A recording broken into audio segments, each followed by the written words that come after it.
Saya sebenarnya ada banyak pertanyaan lanjutan tuh. Karena tersirat gitu kita akan berhadapan-hadapan dengan apa? Demokrasi, mana yang akan kita dahulukan. Tadi Mas Anies sudah mengatakan harus simultan. Tapi tentu caranya masih perdebatan. Tapi lagi-lagi karena ini ruang kuliah kalian, saya senang sekali berdiskusi dengan Mas Anies. Terakhir seingat saya ketika jalan di Singapura 2000 berapa itu? 2010. Yang kita ngobrol lama sekali. Tapi ini kelas kalian, lagi-lagi teman-teman, saya persilahkan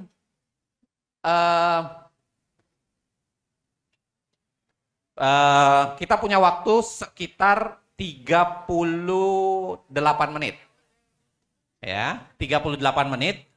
Saya akan bagi tiga, tapi tolong kalian bertanya jangan lama ya. Jadi langsung pada poin yang Anda mau tanyakan. Saya kasih kesempatan di sebelah kiri dulu. Jadi kiri, lalu kemudian tengah dan kanan. Oke? Sebelah kiri dulu, saya minta boleh anak SMA satu. Yang di belakang angkat tangan silahkan satu. Yang baju biru kacamata silahkan satu. Ya, perempuan boleh satu. Ada perempuan, mohon maaf ya, yang belakang kacamata baju putih boleh satu. Ya, oke. Saya minta jangan berlama-lama dengan pertanyaannya. 4 pertanyaan secara lebih sederhana. Tolong dikasihin, dibantuin. Mulailah. Agak.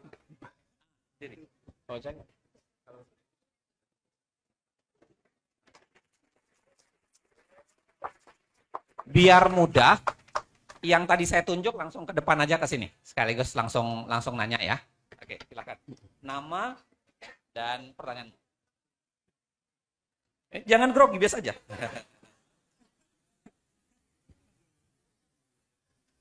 Dari SMA mana, Mas? Selamat sore, Abah dan Mas Zainal.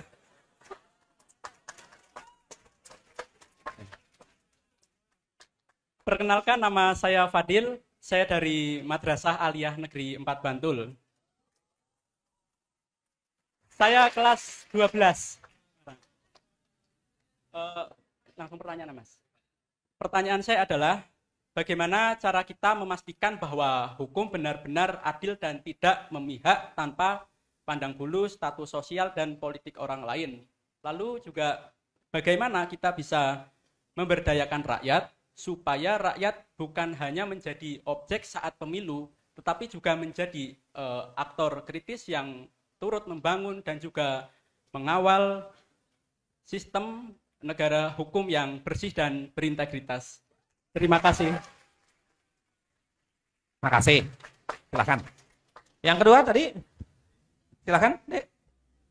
Monggo. Assalamualaikum warahmatullahi wabarakatuh, Pak Anies. Assalamualaikum.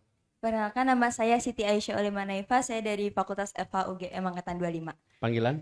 Naifa. Saya ingin bertanya, dengan kontekstualisasi negara yang seperti sekarang, dengan masyarakatnya yang bisa kita bilang SDM-nya beragam dan tidak merata, beragam. Kita melihat ketika dengan adanya demokrasi, sistem demokrasi tidaklah efektif dan itu sudah berlangsung sangat lama.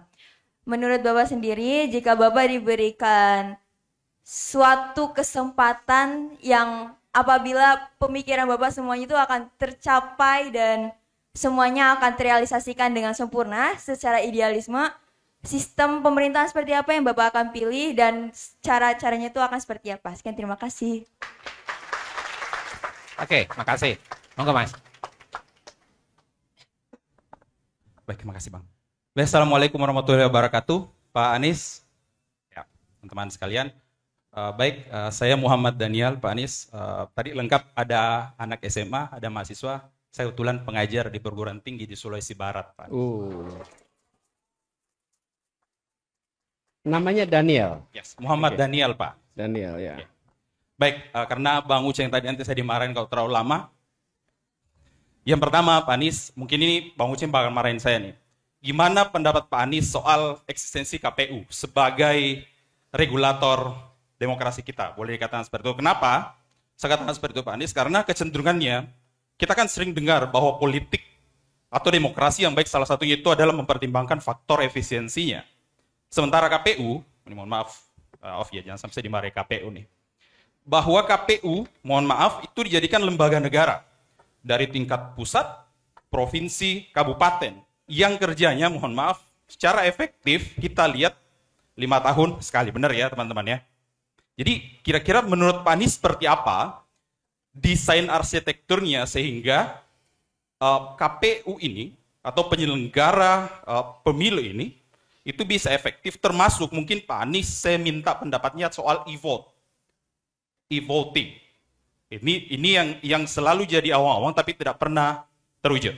Seperti itu. Saya kira itu, Bang Uceng. Terima kasih banyak. Assalamualaikum warahmatullahi wabarakatuh. Oke, cukup ya? Ada satu lagi tadi nggak? Saya ngambil 3 tadi ya. Oke, Mas Anies, kita bagi 3 termin, jadi mungkin 10 menit Oke. barangkali sebelum saya buka termin kedua di tengah. Monggo Mas Anies. Oh, jadi ini per wilayah ya? Iya, per wilayah. Supaya yang kiri sudah nggak protes lagi. Ya. Siap. Mudi. Ini pertanyaan harusnya jawabnya oleh teman-teman Fakultas Hukum ini. Pertanyaan Anda. Tapi bagus kalau di FH ada seleksi tanpa tes, mungkin ini layak dipertimbangkan ya. Barangkali. Mudi, bagaimana hukum supaya adil, bagaimana rakyat terlibat? Kalau hukum soal adil, teman-teman sekalian,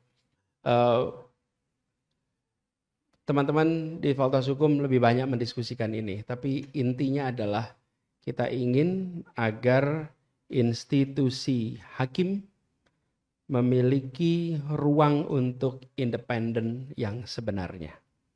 Bagaimana caranya? Ini harus dipikirkan supaya hakim kita benar-benar menjadi hakim yang independen, bebas dari tekanan sehingga berani mengambil keputusan.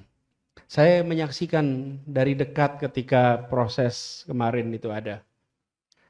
Bagaimana ketika pra-peradilan oleh satu orang hakim yang beban yang harus dihadapinya besar sekali, kasusnya menarik perhatian, sementara pengambil keputusannya tunggal, dan apa yang terjadi?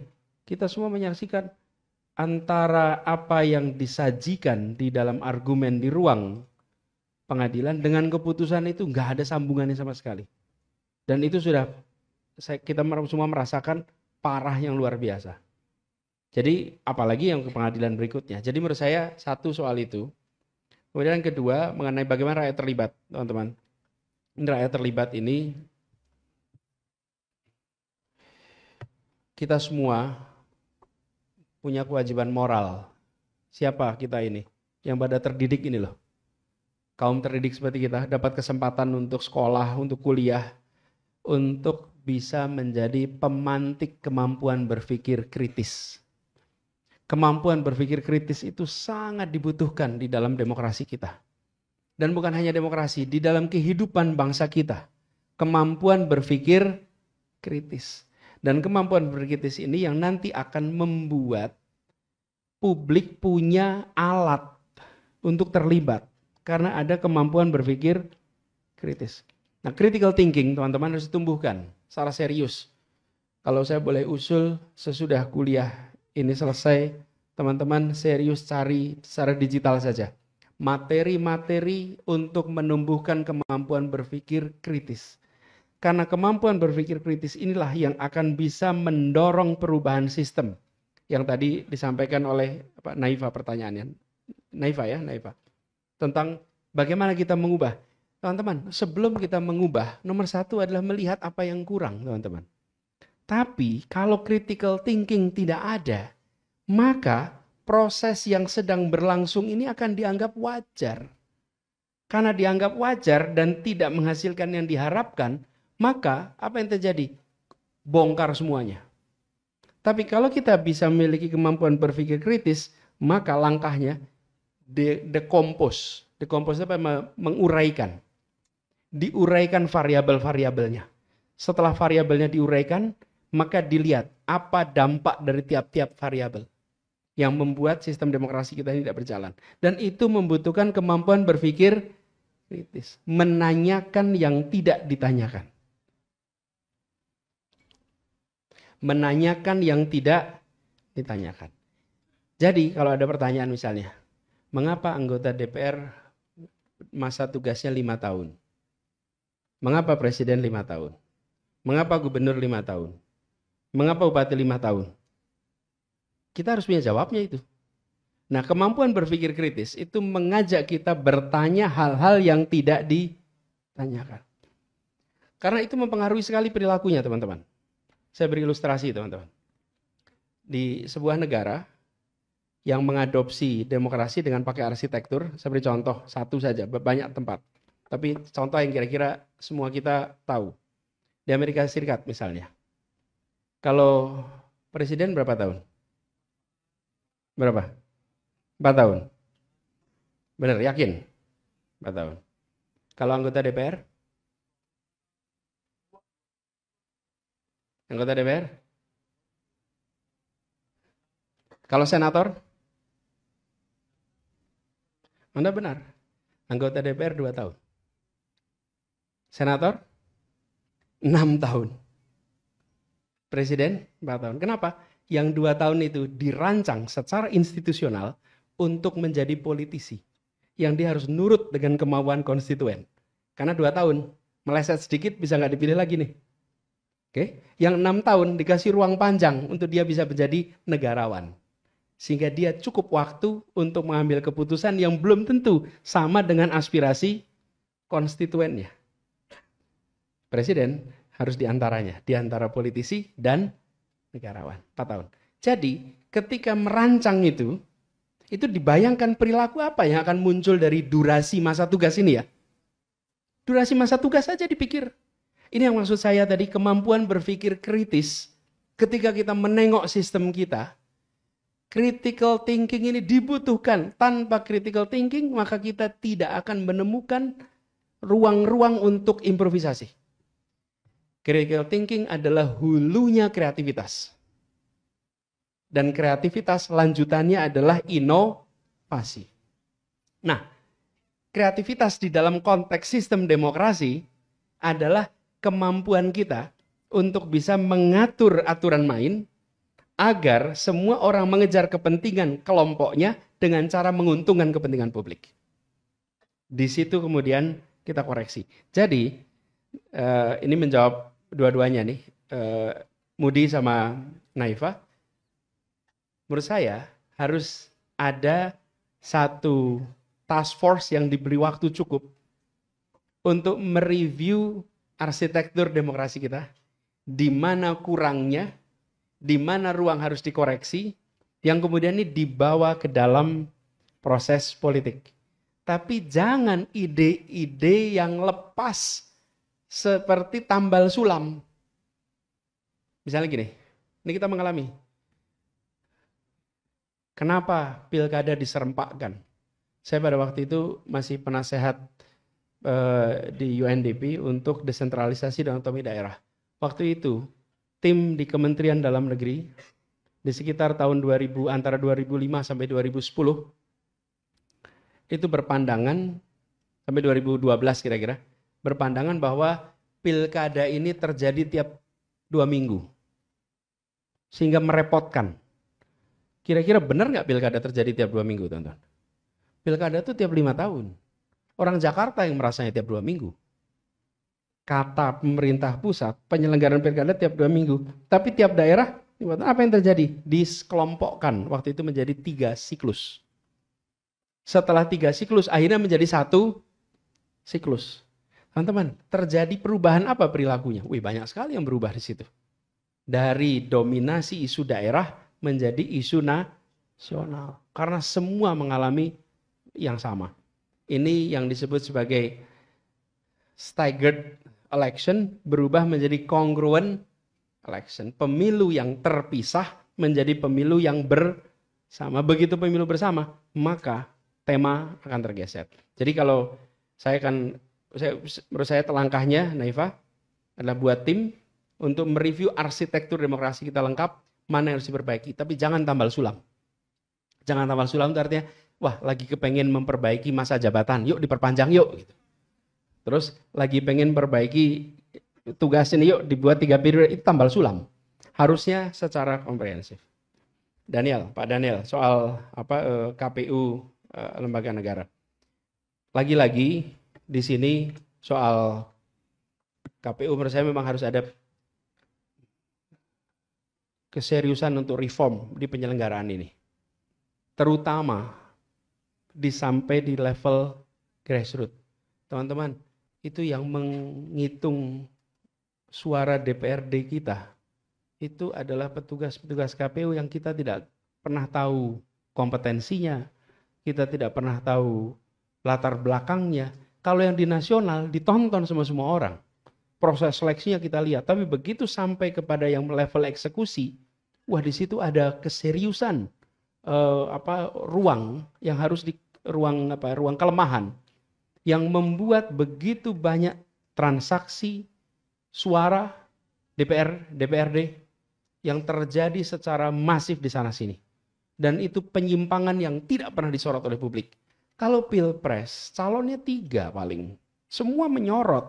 Tapi ketika sampai DPR dan DPRD, itu adalah problem serius yang harus dikoreksi. Jadi menurut saya, di KPU ini harus ada reform yang serius. Dan masalah di kita ini apa? Marah saat selesai pemilu karena hasilnya. Habis itu lupa sampai pemilu berikutnya. Lalu pemilu berikutnya berulang lagi masalah yang sama. Marah lagi, lupa lagi. Lupa lagi. Apalagi kalau habis marah ikut. Itu kan masalah itu. Tapi kalau kita sering sampaikan, jangan sampai kita lupa dengan problem-problem ini. Itu sebabnya kemarin ketika saya mengikuti proses Pilpres, setelah selesai kami memilih untuk menggugat ke MK dan memilih untuk meminta kepada MK, mudah-mudahan itu di follow up, apa yang menjadi pandangan 3 hakim yang mengekspresikan dissenting opinion itu harus menjadi bahan untuk koreksi di pemilu yang berikutnya. Dan itu harus dikawal sama-sama. Begitu ya. Oke, terima kasih. Oke, terima kasih Mas Anies. Berikutnya di kubu tengah. Boleh 1, baju hitam angkat tangan, perempuan boleh jilbab biru ya. Jadi silahkan ke depan, enggak, yang baju putih, jilbab biru mbaknya, sama baju hitam angkat tangan. Enggak, silahkan ke depan. Sama tadi, fokus pada pertanyaannya aja. Silakan Mas, benar Mas. Mbaknya ke depan ya, sama ini ke depan. Baik, terima kasih. Mungkin sebelumnya teman-teman tahu tepuk WOW nggak? Nggak tahu ya. Sekali kita kasih ke Pak Anies, kemarin di Lex sempat ada tepuk WOW ke Niji, masa ke alumni kita nggak pernah dikasih ini ke Pak Anies, oke? Oke, 1, 2... Nanti, saya rekam boleh? Oh ya, boleh Pak, boleh. Apa namanya? Tepuk WOW ya Pak? Oke. Iya. 1, 2, 3. Dikasih apa? Dikasih W, kasih O, kasih W. Wow, keren. Wow, wow, keren. Wow, keren. Wow, wow, keren.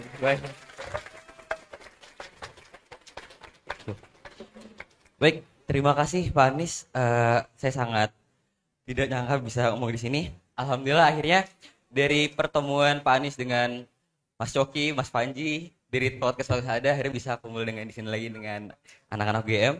Nah, saya ingin menelisik tentang belakangan ini yang terkait ada keputusan DPR yang sangat ambigu dari KUHP, terus juga ada rekening yang dibekukan, masalah Raja Ampat, lalu belum lagi masalah pemerintah yang problematik hingga muncul tagar DPR dibubarkan. Nah, belum lagi waktu itu ketika tadi sempat Pak Anies singgung tentang masalah pemilu yang ada peraturan baru muncul, ya mungkin ada seorang pewaris bukan perintis ya, yang akhirnya umur ditakar, dan juga mungkin tentang dulu masalah ijazah yang entah keasliannya seperti apa. Nah, saya ingin menanyakan kepada Pak Anies, kita lihat bahwasanya sistem peradilan kita ini lebih mudah dipengaruhi oleh kekuasaan politik daripada oleh prinsip hukum. Apalagi setelah Tom Lembong yang mendapatkan abolisi. Nah, apa sekiranya reformasi struktural yang paling mendesak?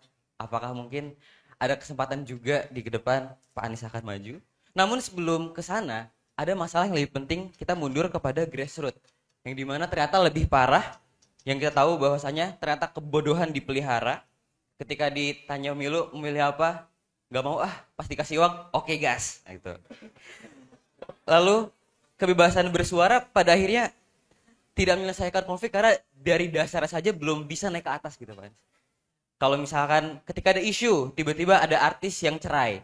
Ada isu, tiba-tiba ada polemik-polemik antara selingkuh gitu. Nah, kira-kira bagaimana dalam menyelesaikan konflik horizontal? Terima kasih dan Namanya siapa sekali lagi? Aku ada sedikit dari ini, tumbler dari Visipol dari Society. Oke. Terima kasih.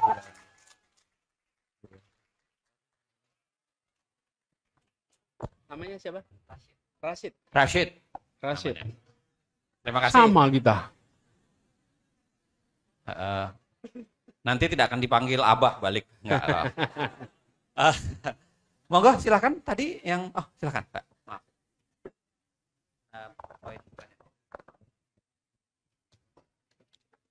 Assalamualaikum Pak Anies, perkenalkan saya Haira dari FMIPA, Angkatan 25, izin bertanya, seperti yang kita tahu, kualitas pemilih dalam pemilu itu sangat penting.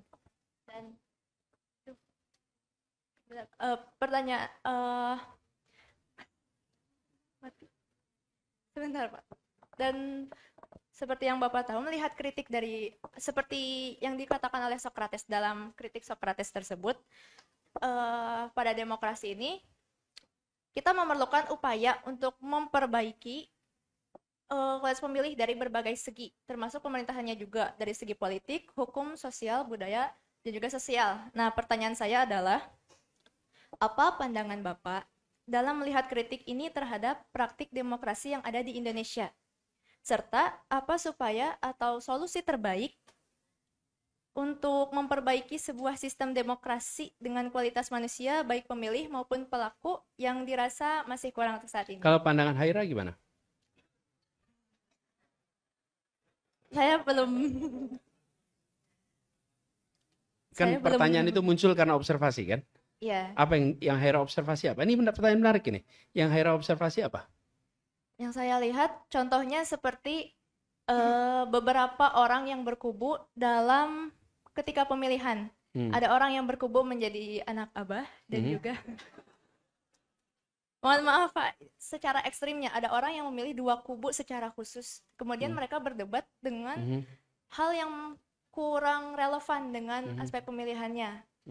Terlebih kebanyakan orang yang saya lihat pada satu kubu yang Jadi ini mendukung polarisasinya ya. ya, polarisasinya serta kualitas pendidikannya juga.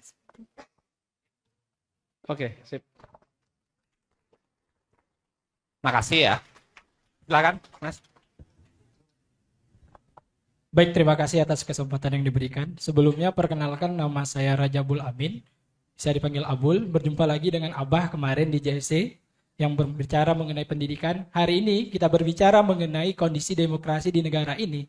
Negara cukup bungkam dengan namanya kritik yang dibangun oleh masyarakat itu sendiri.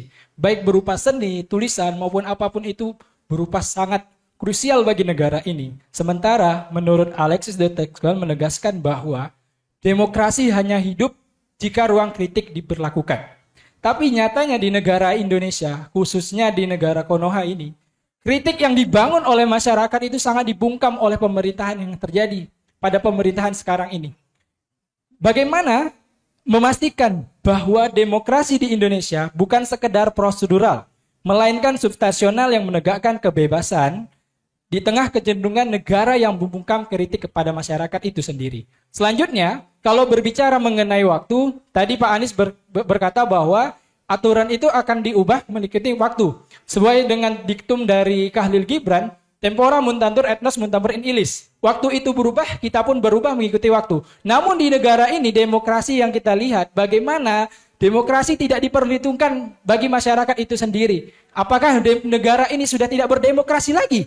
Apakah negara ini tidak sebagai negara hukum lagi? Bagaimana pandangan Bapak agar demokrasi di negara ini akan tetap terjadi dan masyarakat yang mengkritik kepada pemerintah itu mendapat perlindungan hukum? Saya sebagai aktivis dulunya sering mengkritik pemerintahan di daerah saya, sering mengalami intervensi dari intel-intel yang berkelilingan di sekitar saya. Mungkin demikian, terima kasih. Namanya sekali lagi? Abul. Abul. Ya. Makasih Mas Abul. Untuk Intel yang ada di sini, kita ucapkan salam bersama-sama ya.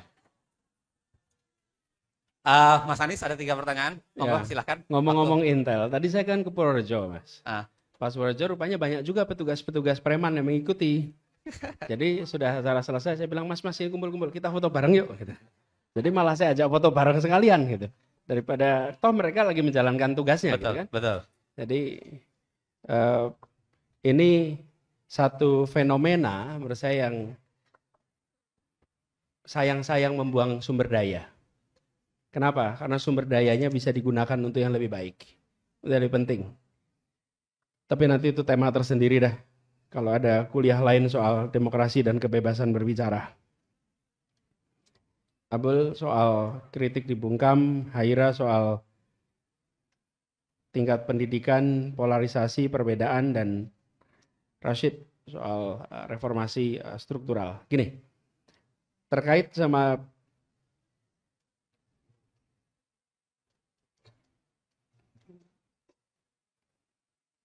kekuasaan politik yang membutuhkan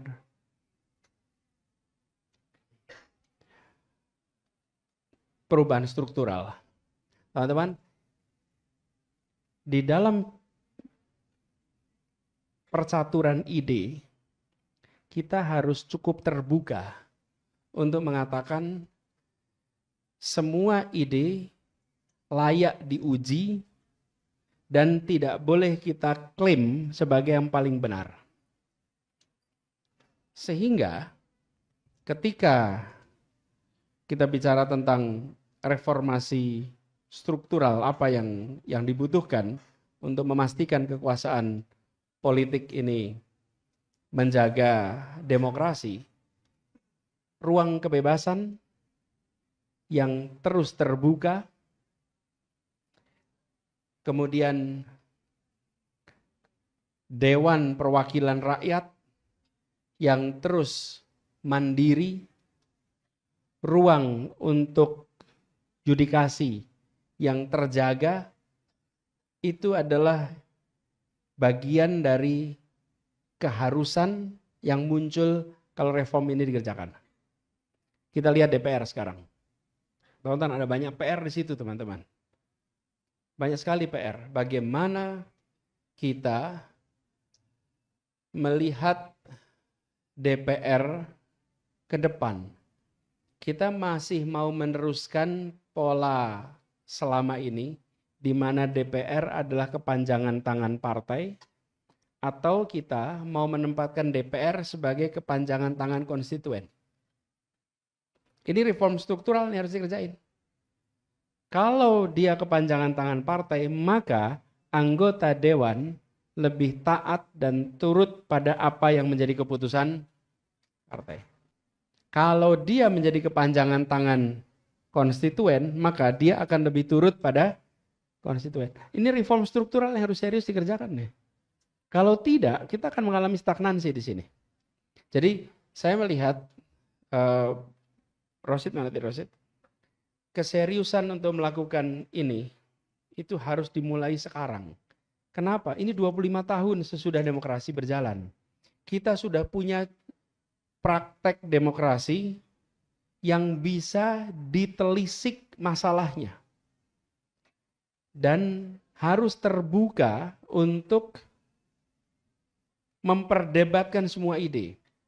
Jadi kalau saya boleh berharap, pemegang kewenangan hari ini memanfaatkan kekuasaan yang sedang menempel pada dirinya untuk membuat demokrasi kita berfungsi lebih baik.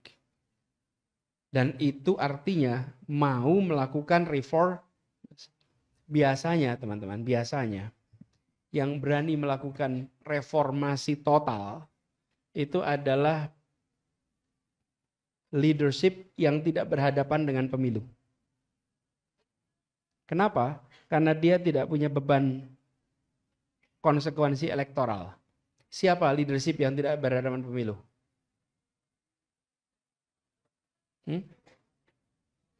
Enggak, presiden periode kedua. Presiden periode kedua itu nggak punya konsekuensi, karena dia akan selesai.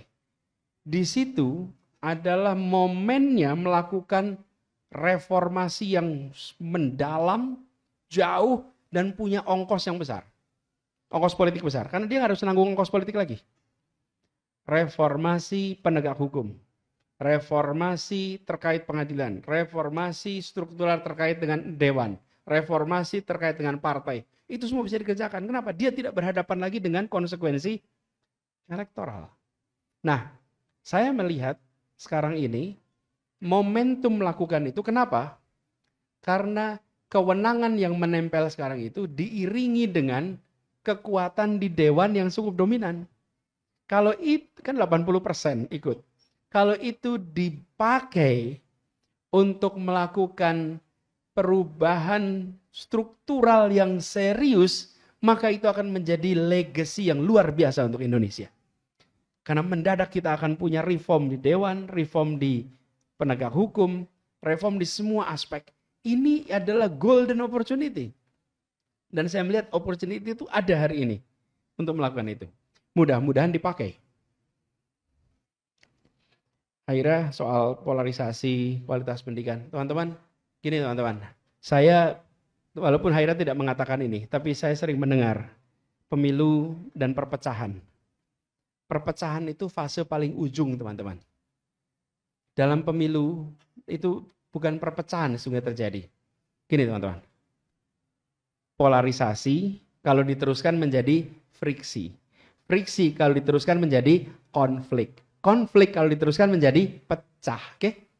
Jadi jarak antara polarisasi dan pecah itu sesungguhnya nggak deket, jauh tuh. Polarisasi jadi friksi. Friksi jadi konflik. Konflik jadi pecah. Nah, cuman kita ini kalau lihat polarisasi, diksinya perpecahan. Enggak, itu bukan perpecahan. Itu apalagi polarisasi karena pilihan. Dan pilihan politik itu wajar kalau menghadirkan polarisasi. Karena memang ada 3 pilihan. MU, Liverpool misalnya gitu kan. Kemudian sama City yang kalah terus tuh misalnya ya. Oh sensitif nanti ya. Nih. Jadi teman-teman, kalau itu menimbulkan polarisasi wajar, tapi apakah itu mengarah pilihannya A, B, C, 3, terjadi perdebatan. Nah, kualitas perdebatan pasti akan berbeda-beda. Ada yang berdebat dengan menggunakan data, ada yang berdebat menggunakan keyakinan, ada yang berdebat yang menggunakan selera. Tapi yang penting nih, polarisasi itu muncul setelah selesai proses yang mempolarisasi itu harus bisa kembali lagi. Jadi kalau saya bayangkan kayak balon tuh. Balon itu dipegang, kalau dipegang tengahnya dia akan terpolarisasi menjadi 2. Tapi begitu selesai pemilunya, lepas dia akan utuh jadi satu lagi. Nah, bagaimana cara menjaga supaya kembali? 1, yang menang merangkul semua. Merangkul semua. Merangkul itu bukan kemudian membawa ke dalam pemerintahan, bukan. Merangkul itu artinya semua terlayani dengan baik. Jangan ada begini, ini era Orde Baru terjadi. Ada desa-desa yang tidak ada listriknya. Kenapa? Karena di desa itu selalu PDI yang menang. Di desa itu P3 yang menang. Itu desa yang menang P3 dan PDI zaman Orde Baru, nggak ada listrik. Itu yang saya maksud dengan dia menghukum, bukannya merangkul. Nggak boleh itu. Oke. Yang kedua, yang dikalahkan menghormati keputusan. Walaupun tidak selalu prosesnya itu kita rasakan sebagai free and fair. Tapi saya kemarin bilang, saya akan gugat waktu Pilpres, saya akan gugat sampai MK. Tapi begitu MK memutuskan, maka saya akan katakan saya akan taat pada putusan MK. Kenapa? Ya inilah negara hukum. Inilah negara, inilah berdemokrasi, inilah bernegara. Apakah kita puas? Kita tidak puas. Tapi bukan berarti tidak menghormati putusan. Dan penting dicatat penyimpangan-penyimpangan. Jadi gitu ya Haira, antara polarisasi dengan perpecahan itu bukan hal yang dekat, itu agak jauh. Nah, tugas negara, pemenang, menjaga polarisasi jangan jadi friksi. Friksi jangan jadi konflik. Gitu. Lalu, Abul, soal kritik dibungkam, ini harus diusahakan terus, Abul. Mana Pak Abul tadi? Abul harus diusahakan terus. Jadi, kenapa diusahakan terus? Ya, jangan berhenti mengkritik. Dan saya ingin menghimbau kepada yang memegang kewenangan di seluruh Indonesia, jangan pernah pandang kritik itu sebagai satu musuh yang harus ditiadakan. Justru kritik itu adalah momen untuk memberikan jawaban. Kenapa teman-teman pengen jawaban? Teman-teman, ini pengalaman saya di Jakarta.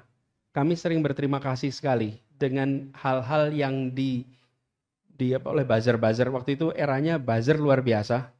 Apapun yang dikerjakan ada buzzernya di situ. Apa saja. Tapi kita sering berterima kasih.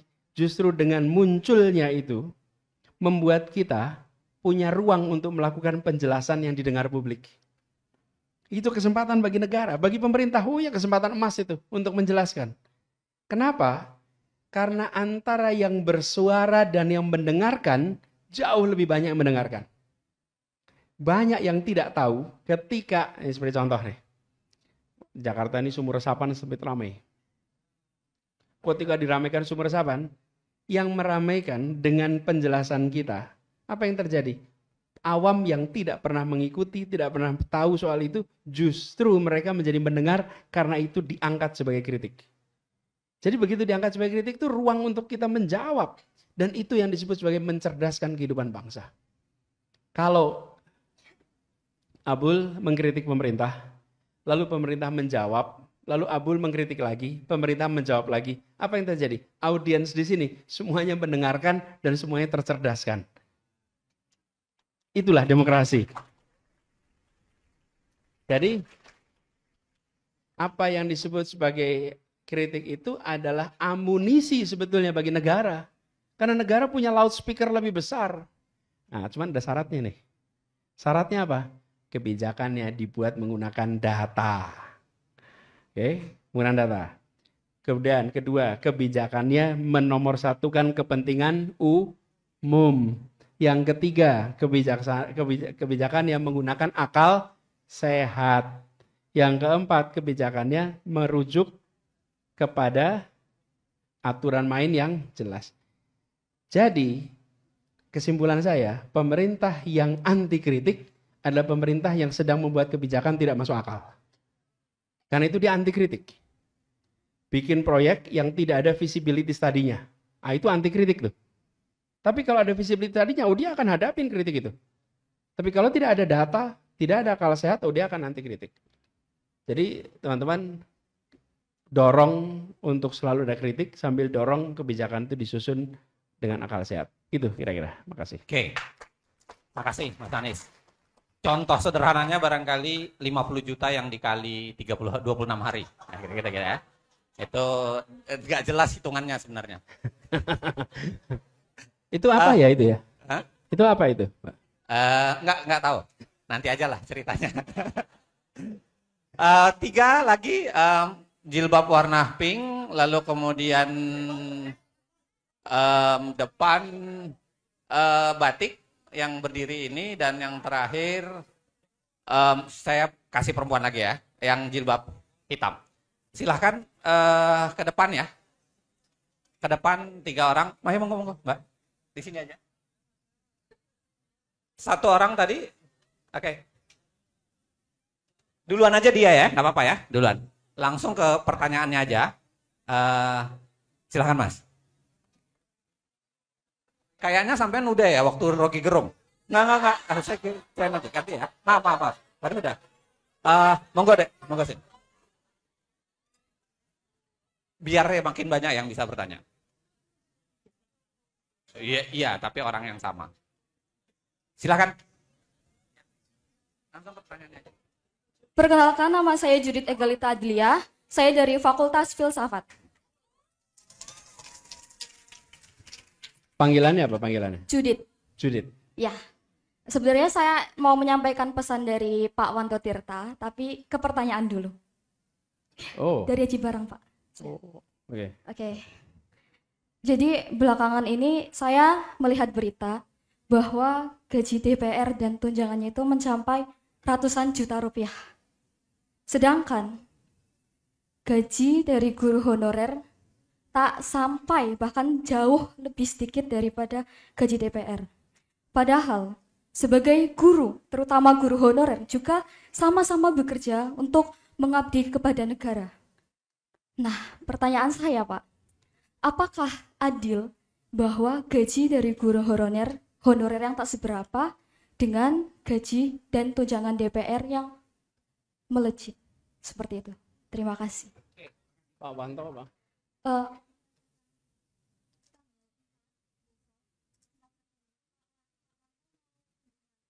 Oh ya, siap. Terima kasih.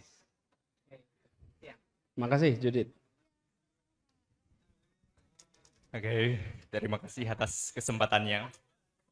Assalamualaikum. Perkenalkan, nama saya Naufal Tasyudin, biasa dipanggil Naufal. Saya dari Fakultas Filsafat.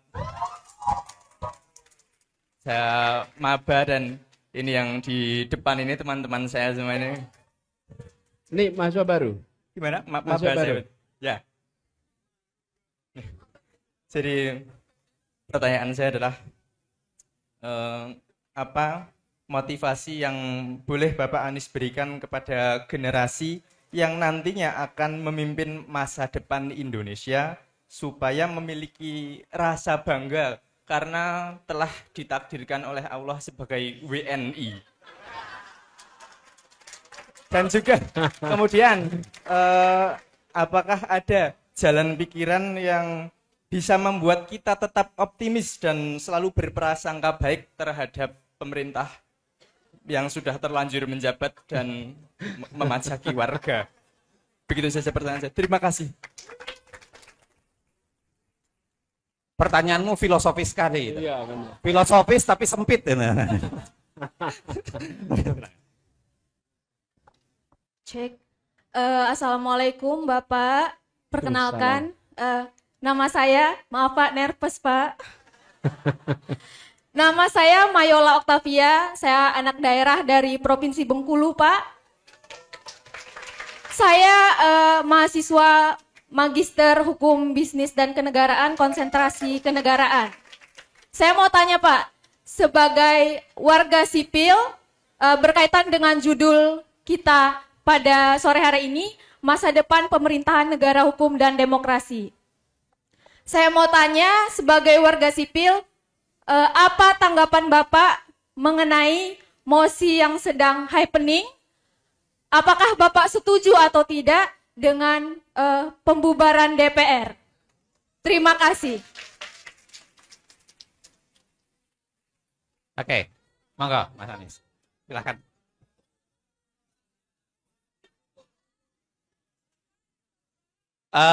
Ini soalan waktu, Dek, karena kita bentar lagi maghrib, ya. Tentu waktu kita yang terbatasi. Nanti mudah-mudahan sekaligus Mas Anies kita, jangan-jangan nanti ada waktu lagi, nanti kapan-kapan kita ajak lagi ke sini. Oke? Silahkan Mas Anies, masih ada waktu. Lingkungan itu penting tuh. Ya, oke. Masih ada waktu sekitar berapa menit sebelum salat, sebelum azan maghrib. Monggo, silahkan Mas Anies. Iya.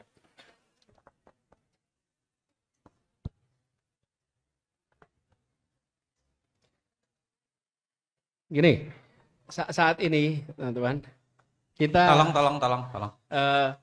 Tanya nih soal gaji nih, gaji DPR, honorer. Sebenarnya ini tip of an iceberg. Ini adalah puncak gunung es nih. Masalahnya ada yang lebih serius sesungguhnya, yaitu sistem penggajian kita yang secara umum itu masih problematik. Jadi bukan hanya dibandingkan antara DPR dengan honorer, bahkan ASN secara umum, teman-teman. ASN secara umum, yang honorer ASN, itu kita masih punya masalah yang serius di situ. Jadi Saya melihat ini tuh puncak gunung es yang tentu saja mengganggu rasa keadilan bagi semua. Apalagi ketika barusan ada statement tentang gaji guru beban, kemudian muncul anggota dewan dengan angka yang fantastis. Itu mengganggu rasa keadilan kita. Tapi sesungguhnya kalau mau dikoreksi, Judit mana Judit tadi? Judit, kalau mau dikoreksi ya teman-teman, kita memang harus serius mereview tentang sistem pengajian kita. Dan teman-teman, pengkaitan antara kinerja dengan tunjangan kinerja, namanya tukin. Tunjangan kinerja, tapi dibayarkan tanpa melihat kinerja, kan repot itu. Itu kenyataan di banyak tempat. Jadi tukin itu tidak selalu, kalaupun ada itu formalitas. Nah ini teman-teman, PR serius. Jadi Judit kalau di dalam public policy itu, ketika mau melakukan reform, salah satu faktor yang bisa membuat reform itu terjadi namanya momentum. Oke. Dalam policy making, ada namanya orang-orang yang mau mengusung sebuah policy. Misalnya mengusung tentang perubahan sistem penggajian. Ini adalah momentum untuk dibawa. Dan bagi yang mau mengubah pemegang kewenangan nih, apakah presiden, apakah Kementerian Keuangan, atau Kemenpan RB, atau BKN, Badan Kepegawaian Negara, ini harus dimanfaatkan sebagai ini momen di mana publik menuntut ada reformasi. Ini masukin di situ. Jadi kita tidak berhenti sama ini nggak adil. Pernyataan mengekspresikan atas kenyataan itu tidak mengubah kenyataan. Dia hanya mengekspresikan perasaan atas kenyataan. Sesudah itu nggak ada perubahan. Tapi kalau ini menjadi momentum, maka ini momentum benar-benar momentum bagus. Dan kita punya PR serius di sini. Kenapa saya katakan PR ini? Karena apa? Karena ini muaranya pada korupsi. Korupsi itu salah satunya adalah karena kebutuhan. Ilustrasi, kalau gaji Anda yang normal hanya cukup untuk hidup 20 hari, terus 10 hari berikutnya hidup pakai apa? Ini akan menimbulkan korupsi karena kebutuhan di situ. Lalu di depan mata ada kesempatan. Di satu sisi ada kebutuhan 10 hari gak bisa hidup. Dan ada kesempatan. Nah, masuk tuh. Tapi kalau ini diberesin, maka kebutuhan terpenuhi, ada kesempatan. Nah ini, di sini kemudian rule of law masuk. Di sini soal ketaatan, kepatuhan, konsekuensi, itu akan masuk. Tapi kalau kebutuhan tidak terpenuhi, jadi saya melihatnya Judit, tentu saja angka itu fantastik, mengganggu rasa keadilan, itu sih sudah jelas. Tapi menurut saya ini harus didorong, menjadi kesempatan untuk dorong lebih jauh.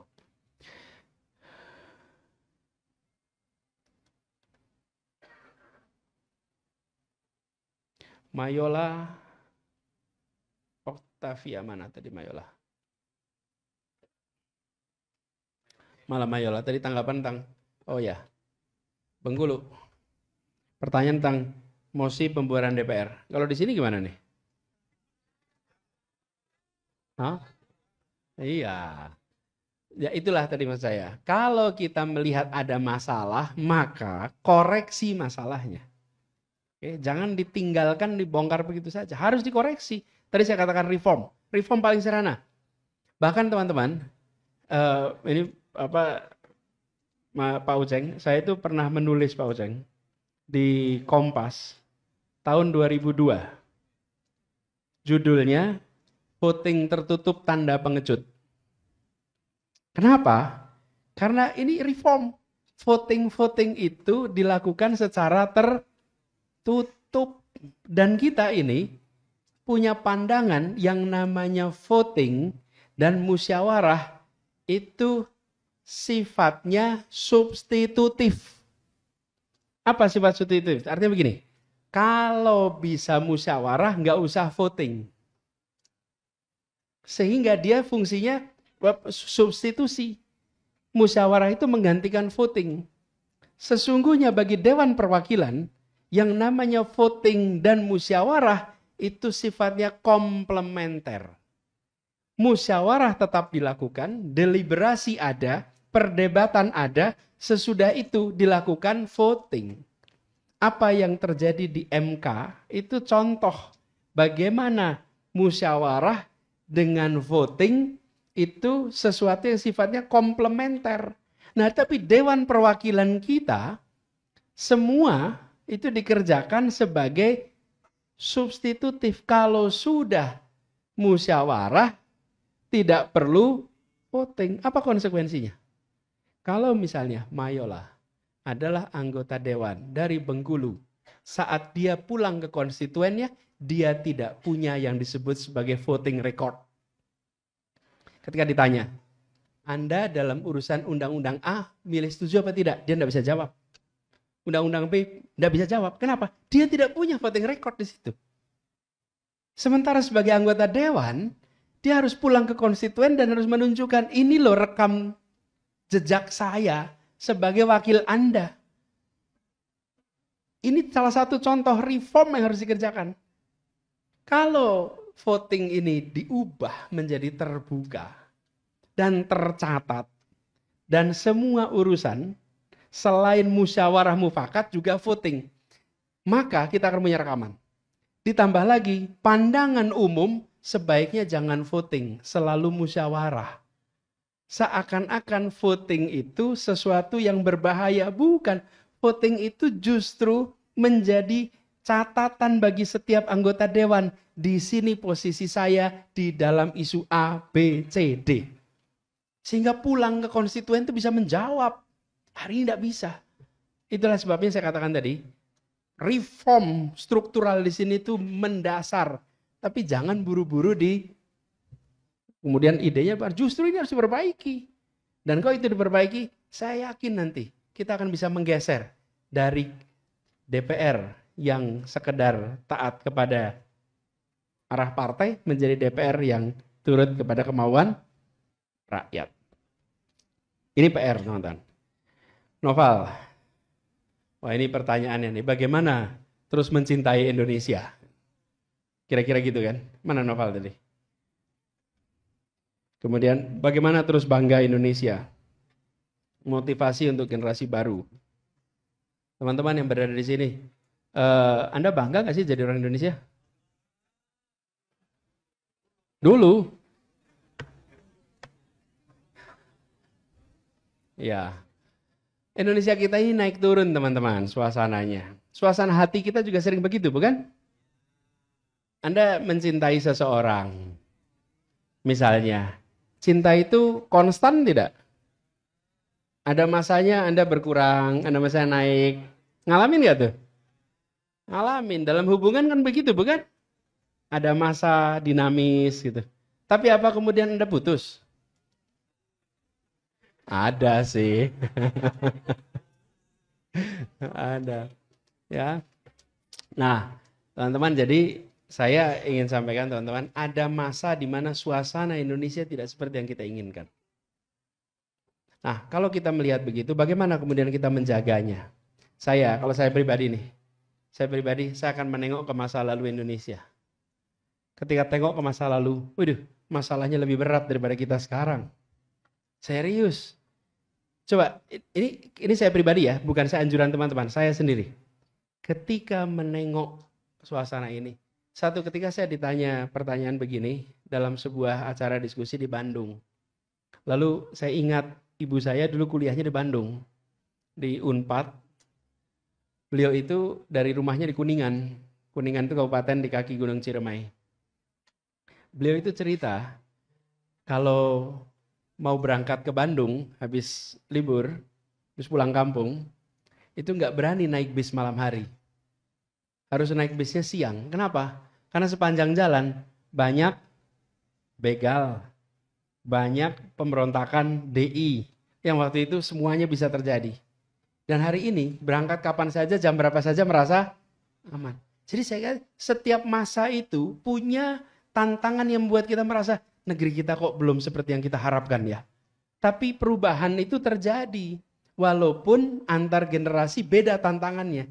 Hari ini yang kita tuntut bukan keamanan antar kota. Yang kita tuntut adalah korupsi yang diperangi. Betul tidak? Kebebasan berbicara, pemerintahan memihak pada rakyat. Betul tidak? Jadi kita meningkat sesungguhnya antara kebutuhan kita dengan harapan kita. Harapannya bertambah karena sebagian kebutuhan-kebutuhan dasar itu sudah terpenuhi. Jadi itu yang saya gunakan untuk menjelaskan pada diri sendiri. Tapi kalau kita lihat anak-anak muda, saya rasa kita punya lebih banyak lagi alasan untuk optimis bahwa Indonesia masa depan itu akan jauh lebih baik daripada sekarang. Jadi, dan generasi baru yang memilih untuk memikirkan Indonesia. Teman-teman, ruangan ini penuh kenapa sih? Ruangan ini penuh karena orang-orang yang memikirkan tentang masa depan negara hukum dan demokrasi. Orang-orang yang memikirkan tentang bagaimana Indonesia ke depan lebih baik. Anda punya segala kesempatan untuk di kosan saja sore ini. Santai, di kafe. Tidak, Anda memilih hadir di sini. Apalagi kekurangan kita untuk punya alasan bahwa masa depan Indonesia lebih baik ke tangan anak-anak muda ini. Nggak ada. Jadi saya setiap kali datang ke forum-forum yang berat temanya dan penuh gedungnya, maka saya masih bilang Indonesia punya masa depan yang lebih baik lewat anak-anak generasi muda ini. Terima kasih Pak Oceng. Terima kasih. Dan tadi ada 9 orang penanya Pak Oceng. Saya bawa buku buat mereka yang tanya tadi. Beruntung teman-teman yang bertanya, nanti bagaimana prosesnya nanti teman-teman yang bertanya nanti ke teman-teman Pandeka aja ya. Mau Boleh. diserahkan sekarang atau? Mau, terserah. Kalau secara waktu mungkin kan panggil aja saya serahin di sini. Boleh. Silahkan. Kalau ada 9 buku tadi. Monggo.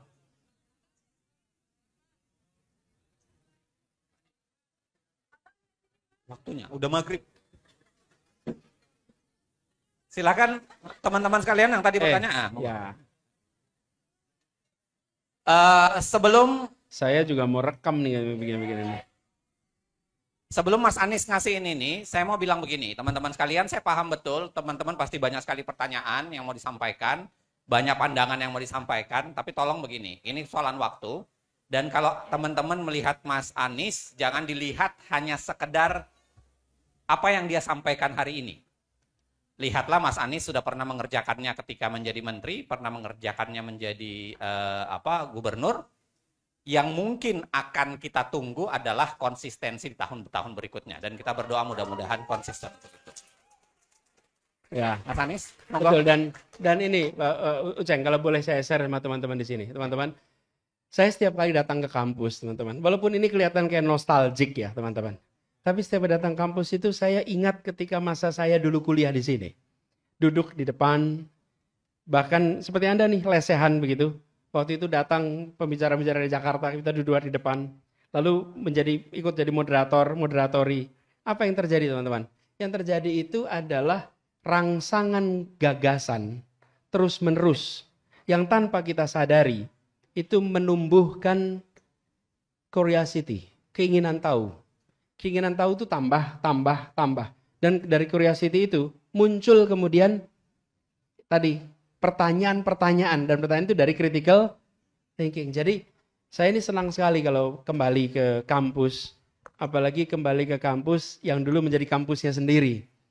Dan merasakan betul aura Gajah Mada ini nggak berubah sampai sekarang. Jadi mudah-mudahan kalian menjadi nantinya sarjana-sarjana dari Gajah Mada yang membanggakan buat semuanya. Yang lagi skripsi mudah-mudahan segera selesai skripsinya. Oh, tesis. Master nih ya. Ya. Mudah-mudahan masternya selesai.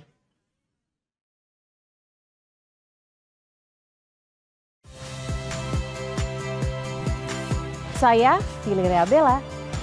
Saksikan program-program Kompas TV melalui siaran digital, pay TV, dan media streaming lainnya. Kompas TV, independen, terpercaya.